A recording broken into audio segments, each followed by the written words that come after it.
What is the beginning of this discussion is the big picture.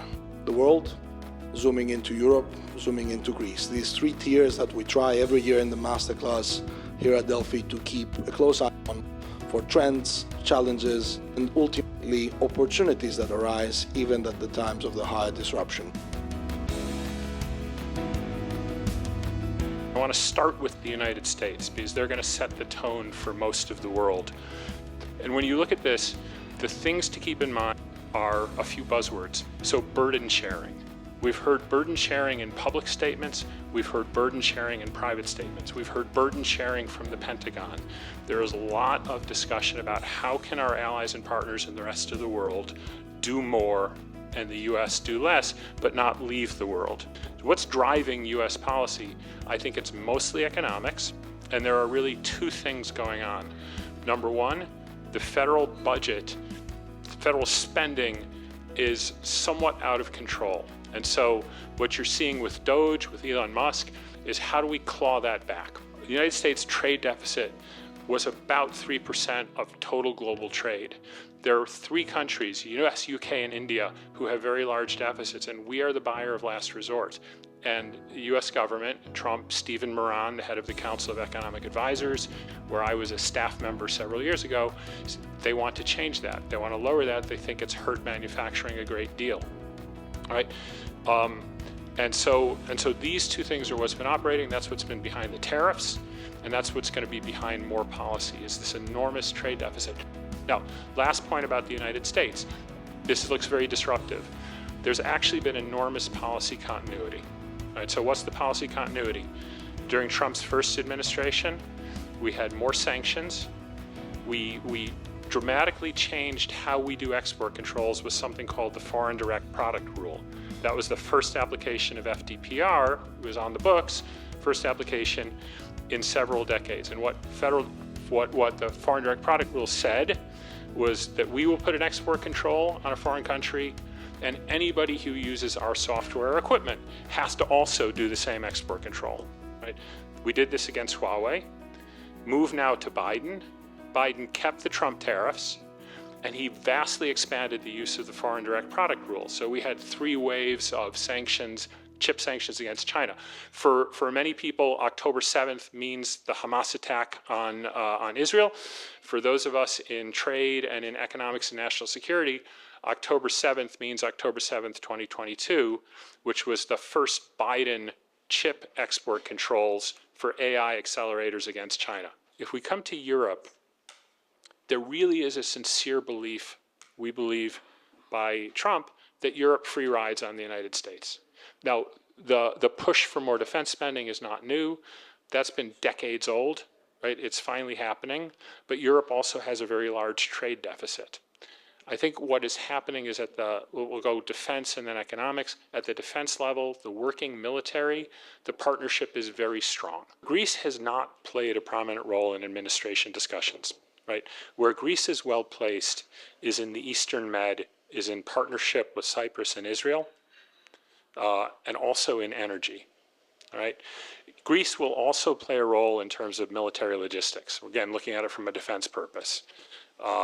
I don't think there's any expectation in the US that Greece will have a strong voice in EU policy. And in fact, to the extent that the Trump administration devalues the EU and values working with individual countries, which is what they did in the first term, then Greece will probably be able to play a more prominent role.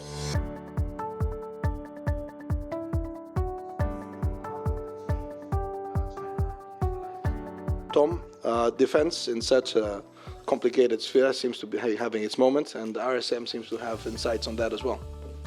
Yeah, I think the key question I think facing Europe is really, if not now, then when?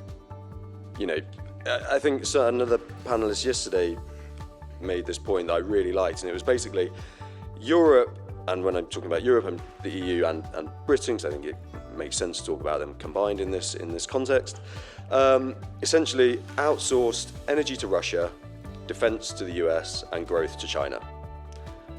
None of those three assumptions apply anymore. So, if not now, when. We are on the precipice, I think, of a fundamental reordering of how at least the Europe economy has to work.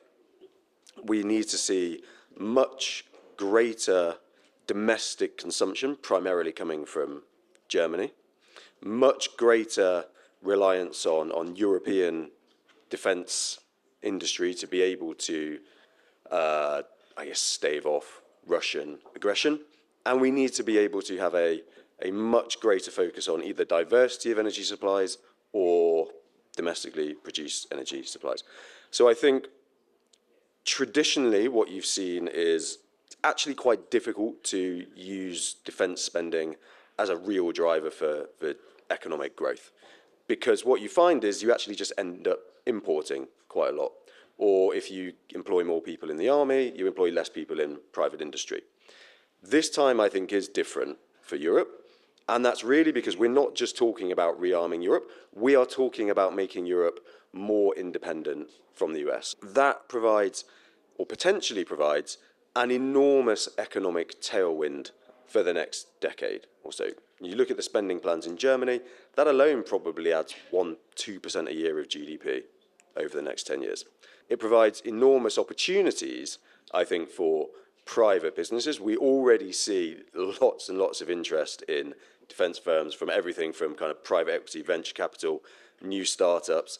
This is going to be one of the, I think, industries of the future. It obviously comes with challenges.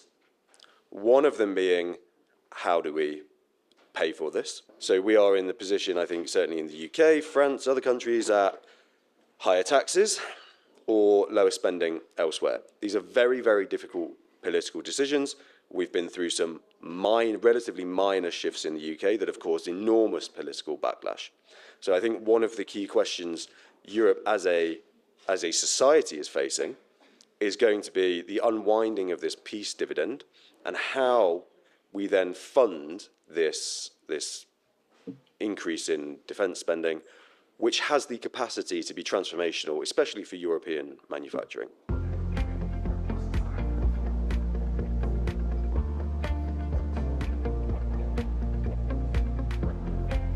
What I'm hearing from Howard is actually we're still thinking with a mindset that is looking backwards. In the next 10 years, we are going to essentially have AI transform the world from a world of scarcity to potentially a world of abundance. And when you do that, the fundamental reasons why we have had conflicts between countries, between nations, between regions can go away. But we are spending all of our time right now discussing things like tariffs and sanctions and weapons and defense because in the past, those type of strategies have served us well, have helped us to protect our families, protect our economies, protect our businesses. But if we are now going to come into a world where AI is going to be able to essentially give us infinite productivity, it is going to be able to allow us to find new medicines that give us much healthier and longer lives. It is going to be able to solve our energy issues. It is going to be able to solve our climate problems, food issues. When these things happen, do we still need to think about, conquering somebody's land, or getting control of a resource that's 1,000 miles away, or sending your children across the ocean to somewhere to fight with somebody else's children? And I'm not sure if that's really the case anymore. I come from probably a very maybe different and diverse background than a lot of folks here. I was born in China, but I'm a US citizen. I'm part Chinese, part Scottish American, part Ashkenazi. And I've spent half my life living and working in China and half my life living and working in the US. So I understand a lot of these perspectives. I spent 30 years working on AI. I spent 30 years in the industry related to cybersecurity, related to semiconductors. I actually opened up Intel's first office in China in 1994. Okay, so I've been in this space a long time, and I understand the restrictions and all the technologies and bases behind it. And I'm saying this not because I want US to win or China to win. I'm saying this because I want the human race to win. We need to stop thinking about weaponizing technology and start thinking about how do we turn technology into a service that can bring our society to a different age, that can take us out of the mindset of scarcity and a mindset of competition to a mindset of cooperation and a mindset of abundance. Alvin. And we're very close to that. This is a sustainable mindset. Okay? Yes. And I would like also a first comment from Alex speaking about sustainability and all this discussion about the ESG sector and how the technology is affecting this. Alex, a first comment. Just to pick up on the theme of maybe the interaction of AI, advanced technology and sustainability, and the broader green transition, which, in the midst of all of this disruption that we're seeing around the world today, has taken a back seat at the corporate agenda, has sort of fallen down the priority list, despite the fact that the World Economic Forum in their latest risk rating report suggested over the next 10 years that climate, environmental related risks rank 4 out of the top 5 of the top 10 related risks. So. But just to pick up on the theme of how AI, like one of the trends that I was quite heartened to see, quite happy to see, was the amount of spending in the U.S. in particular that is going towards smart grid technologies to bring more and more intermittent energy sources, solar, wind, into national grids on a more effective basis, and critically, like AI technology, IoT, some very basic technology by today's standards, frankly, is increasingly being used to facilitate some of these objectives. And I mean, on the panel yesterday that I was on, I mentioned a couple statistics. Like last year was the first year ever in the United States where renewable energy sources, wind, solar, biofuels, overtook coal generation. So, I mean, lots changed. A lot more, of course, does need to be changed. And companies are going to have to continue to keep the momentum on this agenda. And again, I am also happy to see that a lot of companies have, increasingly integrated climate-related risks into their risk management functions. And I have seen, I would say, a change in the discussion at the corporate level, at the board level, with many of our clients, that they're doing this because it's good for their business.